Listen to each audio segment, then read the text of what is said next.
आपण पुस्तक वाचतो पण 3-4 दिवसात सगळं विसरून जातो. असं तुमच्या पण बाबतीत होतंय का? असं होत असेल तर तुमची वाचनाची पद्धत किंवा पुस्तक हाताळण्याची सवय जरा चुकीची आहे. बऱ्याच लोकांचं पुस्तकावर इतकं प्रेम असतं की वाचून झाल्यावर पुस्तक अगदी नव्यासारखं दिसतं. तुम्हाला जर आपण वाचलेली माहिती लक्षात ठेवायची असेल तर बिनधास्त जी जी वाक्य आवडली ती अंडरलाईन करा.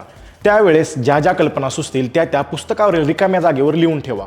याने पुस्तक खराब होईल असं वाटत असेल तर एखादी वही बरोबर घ्या आणि त्या वहीवर या सगळ्या गोष्टी लिहून ठेवा. 300 पानांचं पुस्तक एका दमात वाचण्यापेक्षा दररोज 30 ते 40 पानं वाचा आणि रोज त्या पानांचा सारांश थोडक्यात लिहून ठेवा. तुम्ही काय वाचलं हे या संबंधित आवडणाऱ्या व्यक्तीला सांगा, म्हणजे या गोष्टी तुमच्या लक्षात राहतील. वाचण्याच्या अगोदर एक अंदाज लावा की या प्रकरणात कोणकोणत्या गोष्टी असू शकतात. या संबंधित स्वतःला प्रश्न विचारा आणि वाचनानंतर मला कोणकोणते मुद्दे आवडले किंवा आवडत आहेत हे स्वतःला विचारा. यामुळे ती माहिती कायमस्वरूपी तुमच्या लक्षात राहील. याचबरोबर चीट शीट, रीडिंग लॉग या शास्त्रीय पद्धतीचा वापर करून तुम्ही वाचलेली माहिती किंवा ऑनलाईन व्हिडिओच्या माध्यमातून शिकलेले कोर्सेस दीर्घकालीन लक्षात ठेवू शकता.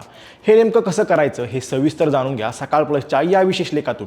आणि हो, असेच माहितीपूर्ण लेख वाचण्यासाठी आजच सकाळ प्लसला सबस्क्राईब करा.